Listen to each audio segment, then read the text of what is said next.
अस्सलाम वालेकुम, कैसे हैं सब। उम्मीद है सब खैरियत से होंगे। आज का जो हमारा इम्पोर्टेंट टॉपिक है वो है इंडक्शन मोटर के हवाले से। इस लेक्चर में हम पढ़ेंगे इंडक्शन मोटर की कंस्ट्रक्शन और इसकी वर्किंग के बारे में।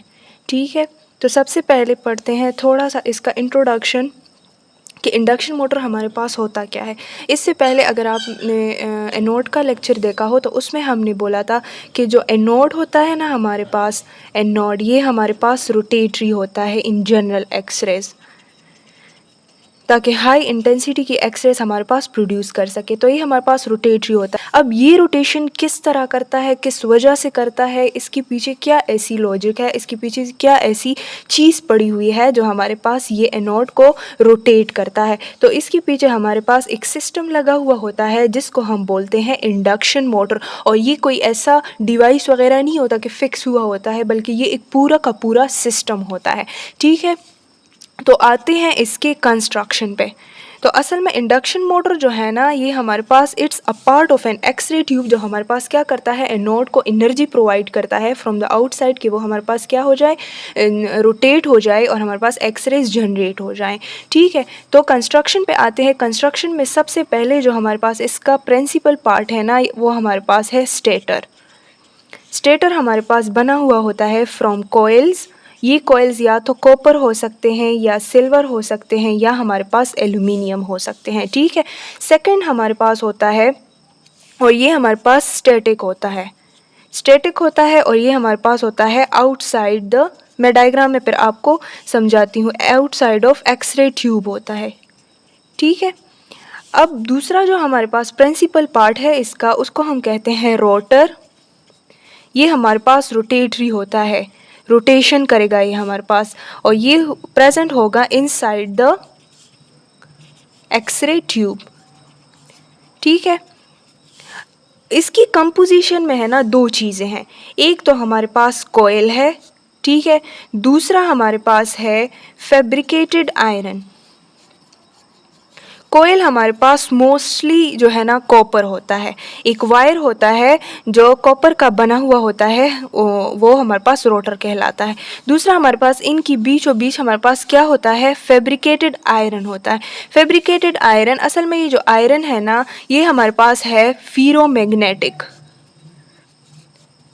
Attract the magnetic field, to attract strongly the magnetic field हम क्या करते हैं, आयरन लगाते हैं। लेकिन फैब्रिकेटेड क्यों लगाते हैं?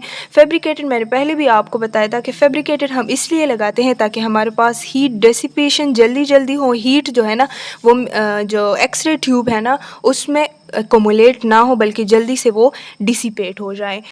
तीसरी जो हमारे पास इम्पोर्टेंट बात है, इम्पोर्टेंट प्रिंसिपल पार्ट है इस इंडक्शन मोटर का, वो है हमारे पास एक्सरे ट्यूब का जो मेटल या ग्लास इनक्लोजर है।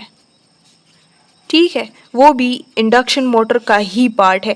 ये जो स्टेटर होता है और रोटर होता है, ये एक दूसरे से जो है सेपरेट हुए होते हैं फ्रॉम मेटल और ग्लास इनक्लोजर। दरमियान में हमारे पास मेटल या ग्लास इनक्लोजर होता है।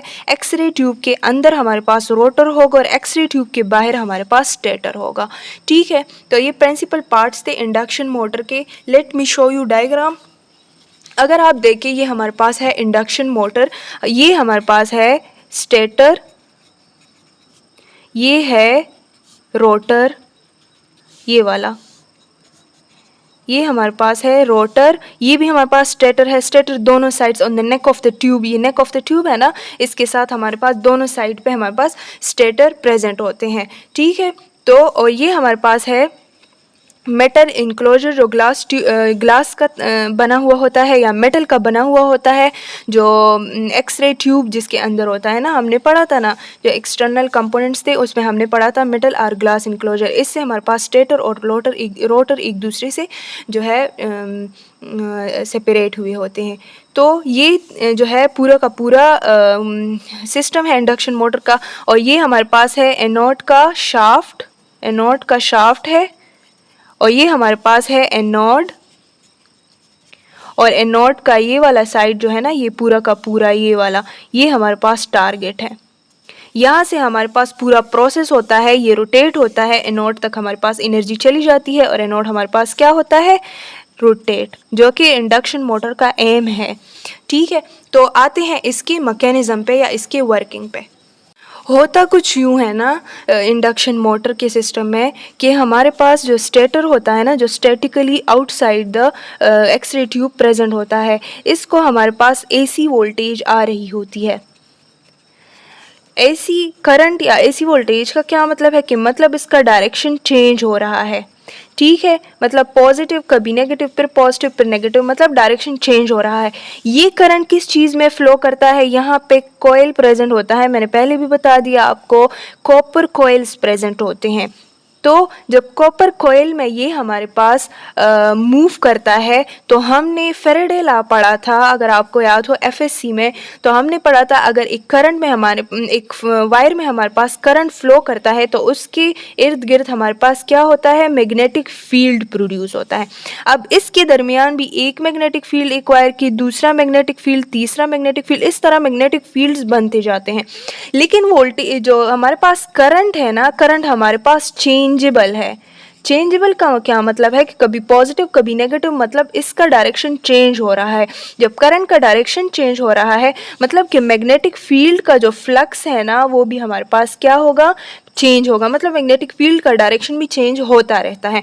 तो ये क्या होता है, इसमें हमारे पास magnetic field according to the current change होता रहता है, और हमारे पास जो सारा का सारा मैग्नेटिक फील्ड इनके सारे के सारे प्लस होके एक मैग्नेटिक फील्ड बनाता है, जिसको हम कहते हैं rotatory magnetic field, rotatory magnetic flux. वो रोटेटरी मैग्नेटिक फ्लक्स क्या करता है, रोटेटरी मैग्नेटिक फ्लक्स क्या करता है, रोटेशन करता है, पूरा का पूरा इस तरह का एक फील्ड बनाता है और पूरा का पूरा रोटेशन करता है।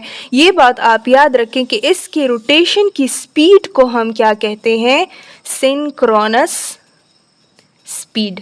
आपके बुक में एक पॉइंट गिवन है जिसमें सिंक्रोनस स्पीड का कहा गया है, तो इसका मतलब यही है कि जो हमारे पास रोटेशन हो रही है मैग्नेटिक फील्ड की, उसकी स्पीड कितनी है, रोटेशन पर सेकंड, वो आरपीएम उसका कितना है, उसको हम क्या कहते हैं, सिंक्रोनस स्पीड। उसको हम आरपीएम में जो है ना मेजर करते हैं।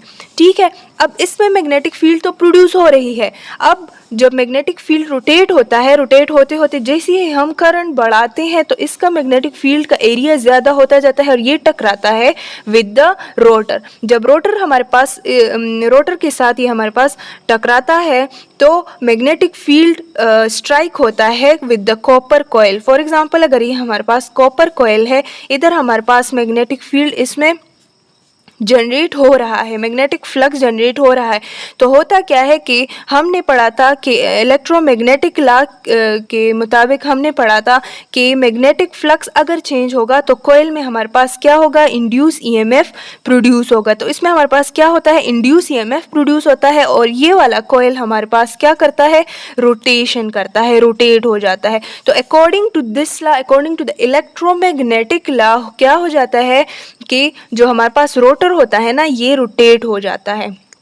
जैसे ही हम करंट बढ़ाते हैं मैग्नेटिक फील्ड इससे ज़्यादा से ज़्यादा टकराती है और रोटेशन जो है ना, रोटेटर की जो रोटेशन है ना वो हमारे पास ज़्यादा होती जाती है। अब इसको इलेक्ट्रिसिटी डायरेक्टली स्टेटर से कनेक्टेड है, not to the rotor, but rotor indirectly हमारे पास मूव कर रहा है, इनडायरेक्टली इसको हमारे पास इलेक्ट्रिसिटी प्रोवाइड हो रही है। ठीक है, अब ये जब रोटेट होता है तो साथ में शाफ्ट होता है, साथ में हमारे पास एनोड होता है, एनोड हमारे पास रोटेट होता है। जो हमारा एम है कि हमने इंडक्शन मोटर से करना क्या था, एनोड को रोटेट करना था, वो हमारे पास क्या हो जाता है, अचीव हो जाता है।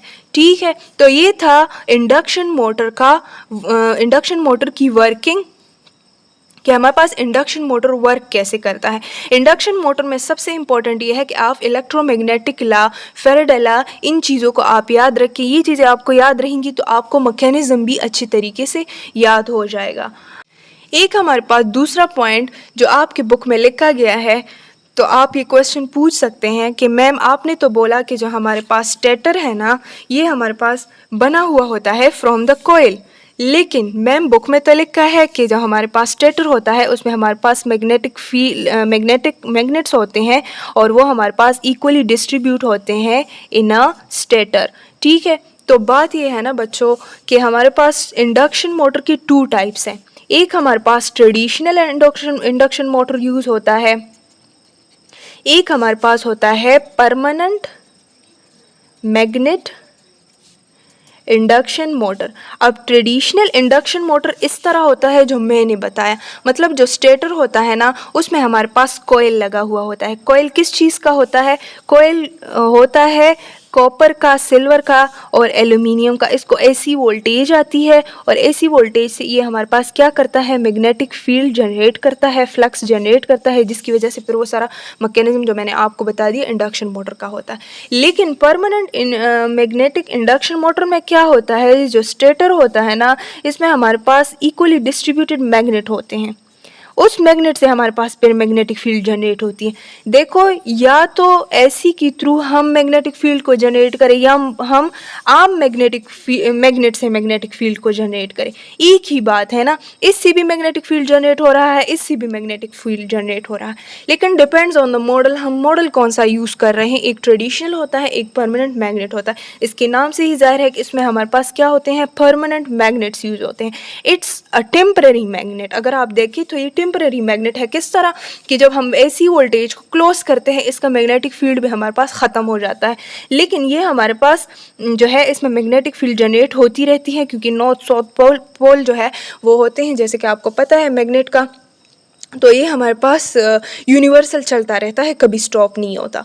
सही है। तो ये था जो है इंडक्शन मोटर का कंस्ट्रक्शन, इंडक्शन मोटर की वर्किंग। किसी भी चीज़ की आपको समझ नहीं आई तो आप कमेंट सेक्शन में पूछ सकते हैं। इंडक्शन मोटर जो है ये ओएसपी के हवाले से बहुत ज़्यादा इंपॉर्टेंट है। मुझे याद है ये हमारे ओएसपी में आया था, इसकी जो है वर्किंग आई थी और इसकी कंस्ट्रक्शन आई थी, इसका डायग्राम आया था कि इसको लेबल करें।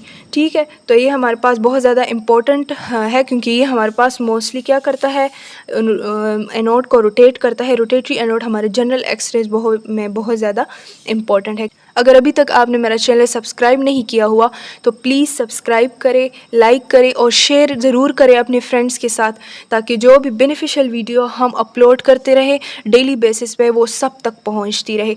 अपना बहुत सारा ख्याल रखिएगा। मिलते हैं नेक्स्ट वीडियो में। अल्लाह हाफिज़।